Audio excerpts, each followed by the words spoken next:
Fala galera, professor Juliano na área aí com vocês novamente. Tudo bem com vocês, pessoal? Espero que sim. E uma coisa importante, né? Nós estamos aqui na nossa 11ª aula sobre mundo grego, sobre essas características gerais da Grécia. E vocês precisam, pessoal do sexto ano, nesse período, desenvolver uma rotina de estudos para vocês importante. Se programar para dizer o que você vai estudar em cada dia, como que você vai trabalhar cada um desses objetos de estudo que vocês estão tendo acesso. E um detalhe importante também é que durante as aulas, durante as explicações, se você não conseguiu, na verdade, não precisa ficar copiando o slide enquanto eu estou falando com você, vai pausando o vídeo, vai copiando de vez em quando e aí vai dar tudo certo. Se você não está conseguindo compreender alguma palavra específica, você pausa o vídeo, procura a palavra no Google, a gente tenta fazer a melhor didática possível. Às vezes não dá, às vezes a gente fala uma palavrinha que para você chega um pouquinho mais difícil, mas não é nada. Faz parte para você desenvolver teu vocabulário também. Tá? E nós já vimos então, galera, várias coisas aqui relacionadas ao mundo grego. É a nossa 11ª aula. Tá? Hoje o que a gente vai ver? Nessa aula o que a gente vai ver? Nós faremos de novo aquela retomada sobre as características do mundo grego, sobre a formação do mundo grego e os períodos históricos, melhor dizendo, mas o nosso foco da nossa aula de hoje é fazer uma comparação entre as cidades-estado que nós vimos nas aulas anteriores, que foram Esparta e Atenas. Tá? Então a gente vai comparar essas duas cidades, vamos perceber o que essas cidades possuem de semelhanças, a gente vai ver o que elas possuem também de diferenças. Tá? Então olha aqui, pessoal. Esse slide, você já tem que ter ele marcado na tua cabeça. Por quê? Ele vai te ajudar muito nas tuas provas, nas suas atividades que você for desenvolver, nos seus exercícios, das suas atividades de casa. Por quê? Aqui você percebe as características centrais específicas de cada um desses períodos. Tá? E, de novo, retomando isso aqui sempre que possível. Por quê? Pode ter uma questão que fale para você o seguinte: verdadeiro ou falso? Os gregos foram fundados por apenas um povo. Não, os gregos foram fundados por vários povos. Você já tinha os cretenses vivendo lá na Grécia. Depois nós temos a invasão dos aqueus, eólios e jônios, que vão viver e se desenvolver ali. E depois uma quarta invasão, que é do povo dórios. Os dórios invadem e esses outros povos fogem dali. Os que não fogem são escravizados e se transformam em ilotas. Lembra? Nós já vimos as características da sociedade espartana, certo? Aqui, depois disso, o processo de surgimento das gênos, dá origem também à colonização grega. Você tem povos gregos se difundindo pelo mar Mediterrâneo como um todo. E posteriormente a isso, nós teremos a consolidação e o desenvolvimento das polis, ou das cidades-estado. As cidades-estado vão se fortalecendo nesse período. E as duas principais cidades-estado que nós tivemos foram Atenas e Esparta. O que fazia elas serem consideradas pertencentes a um mundo grego, assim como todas as demais. Duas coisas importantes: a sua língua grega e a religiosidade. Eles cultuavam deuses comuns, certo? Por isso que a gente considera eles como sendo gregos. É por isso que a gente pode chamá-los de gregos, de pessoas que habitavam esse mundo grego por terem uma cultura comum. Tá? Na nossa aula de hoje a gente vai comparar, então, Atenas e Esparta. Nós veremos o que elas possuem de características econômicas, políticas, sociais, mas no próximo slide a gente vai ver. Tá? Mas já para você saber algumas coisas.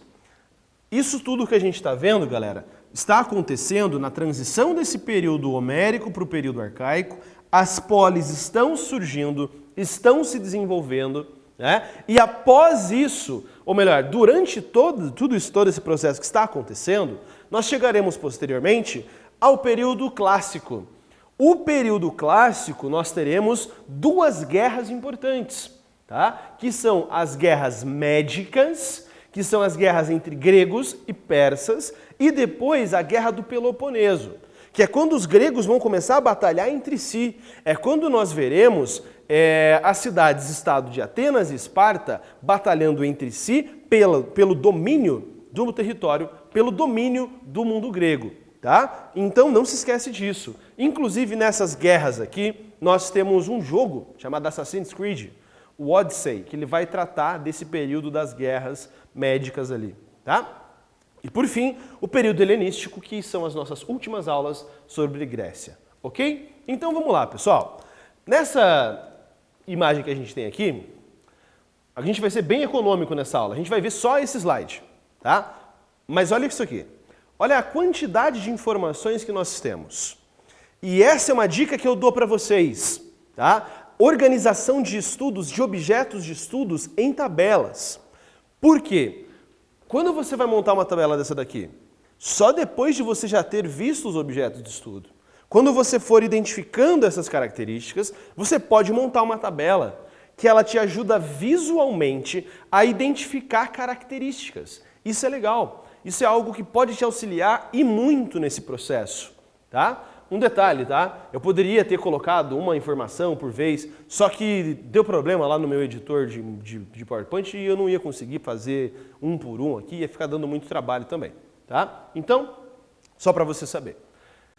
Vejam, nós temos Esparta e Atenas. Professor, essas são as duas únicas polis? São as duas únicas cidades-estado gregas? Não, não são as duas únicas, mas elas são as duas de maior nome, de maior importância, tanto política quanto econômica, tá? Então você tem ali várias cidades, cerca de 100 cidades, até mais do que isso, dependendo da fonte que você utilizar. São várias cidades-estado distintas, mas as duas principais são Esparta e Atenas. Se o teu exercício estiver falando sobre a polis, já falei isso algumas vezes, ele está falando de Atenas. Atenas é a cidade-estado principal. Elas são as cidades-estado modelo, que servem de base para a gente compreender melhor o mundo grego. Vamos lá, então? Localização geográfica, galera. Enquanto que a cidade de Esparta ficava na Lacônia, que é a região sudeste da península do Peloponeso, a cidade-estado de Atenas se desenvolve na península da Ática, né? Nós vimos isso nos slides anteriores, nós percebemos o local em cada uma delas se desenvolveu. Um detalhe importante, que inclusive eu esqueci de colocar para vocês aqui, mas não tem problema. Eu deveria ter colocado, na verdade, aqui embaixo. O povo fundador. Quem foi o povo fundador da cidade de Esparta? Lembra disso? Os fundadores de Esparta, a gente vai ter ali então, só aqui para a gente complementar a tabela. E essa tabela eu considero importante e aconselho vocês a copiarem isso aqui, o que está na tabela no teu caderno, tá? Só para a gente ver aqui o que faltou. Opa, animal, Atenas. Esparta e Atenas. Então, qual seria o povo fundador de cada uma dessas aqui? Quem é o povo fundador? De Esparta, nós temos os dórios. Os dórios são os responsáveis pela fundação da cidade de Esparta. E quem funda a cidade de Atenas são os jônios. Tá? Os jônios fundam a cidade de Atenas. E vejam a relação que a gente vai ter. Como os dórios eles eram extremamente violentos e militaristas, a cidade-estado de Esparta vai ser também uma cidade bastante militarista, bastante marcada pela relação com a guerra, com o belicismo, com o desenvolvimento das armas também, tá? E continuando aqui então, organização política, pessoal, ou forma de governo. Em Esparta nós tivemos uma diarquia ou oligarquia. O que é isso? Nós tínhamos lá, lembra, você tem um rei, que ele é o chefe político, e outro rei que é o chefe religioso.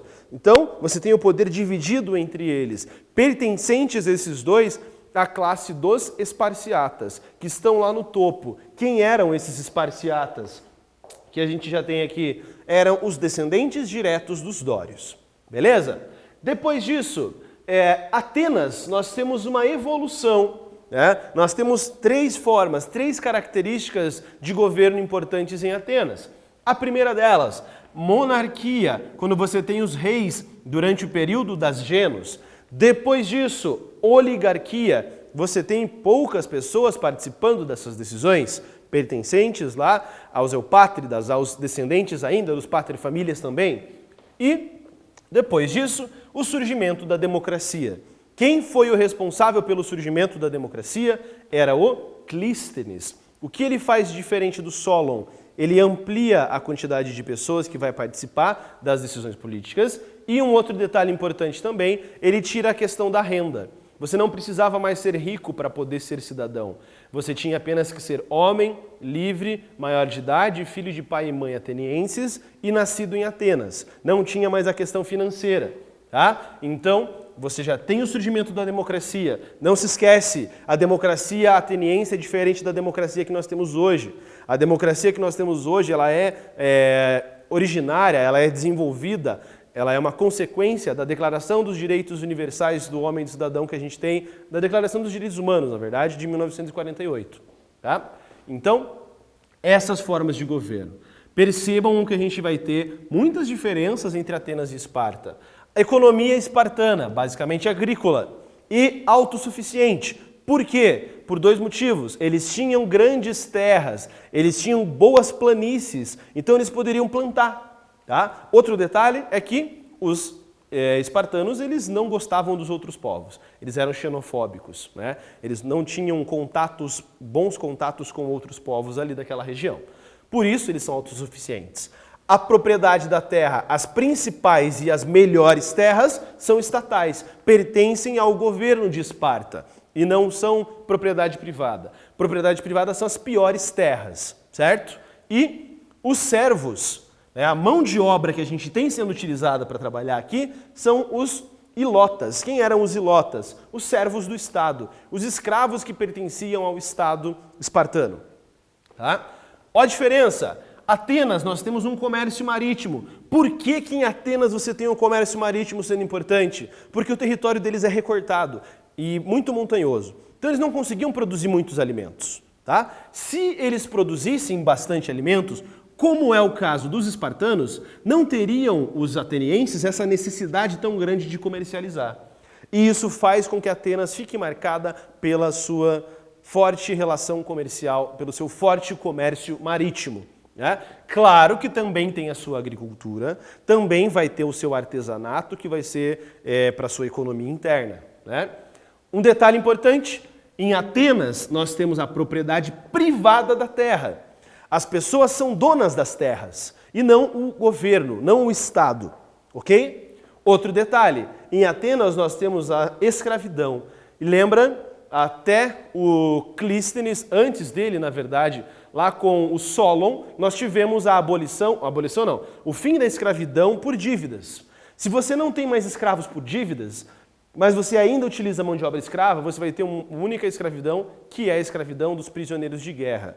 Graças a isso também, os atenienses vão expandir os seus territórios, irão dominar outras regiões, certo? Beleza? Então a mão de obra escrava que a gente tem aqui é escravo mesmo, é propriedade, é comercializado. Continuando, sociedade. Esparta nós temos os esparciatas, os periecos e os ilotas. Detalhe importante, dos esparciatas é que vêm os hoplitas, que vêm os guerreiros, os soldados. Né?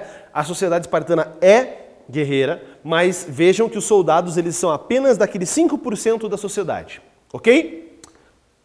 Os periecos são ali então, e os ilotas o restante da sociedade espartana.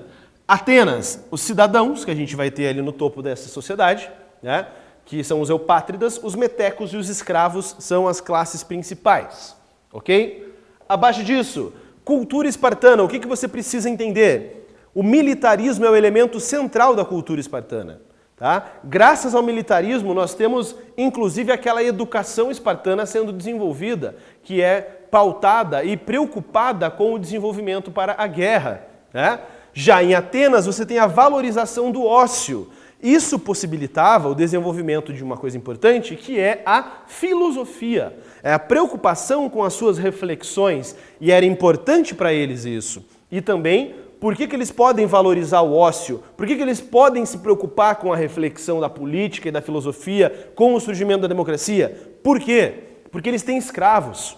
Se eles não tivessem pessoas para trabalharem para eles, eles teriam que trabalhar. O trabalho não era algo almejado. Os cidadãos atenienses não valorizavam o trabalho, eles valorizavam o ócio. O ócio não é você ficar à toa, o ócio é você ficar pensando e refletindo sobre as coisas, certo?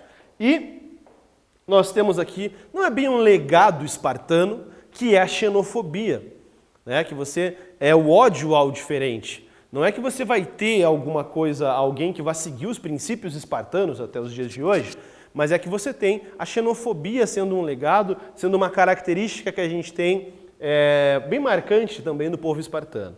Ao ponto que os atenienses têm a valorização do ócio e o surgimento da democracia e da filosofia, que são as bases que a gente tem da sociedade ocidental até hoje. Né? Lembra que a democracia ateniense é diferente da democracia que a gente tem hoje, e já a filosofia deles é uma filosofia bastante desenvolvida.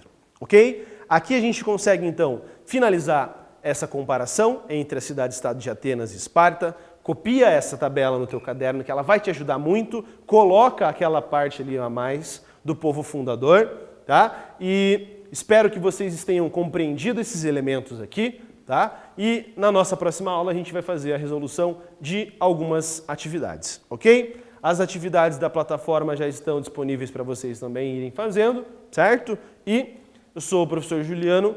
Até a nossa próxima aula. Bons estudos para vocês e tchau!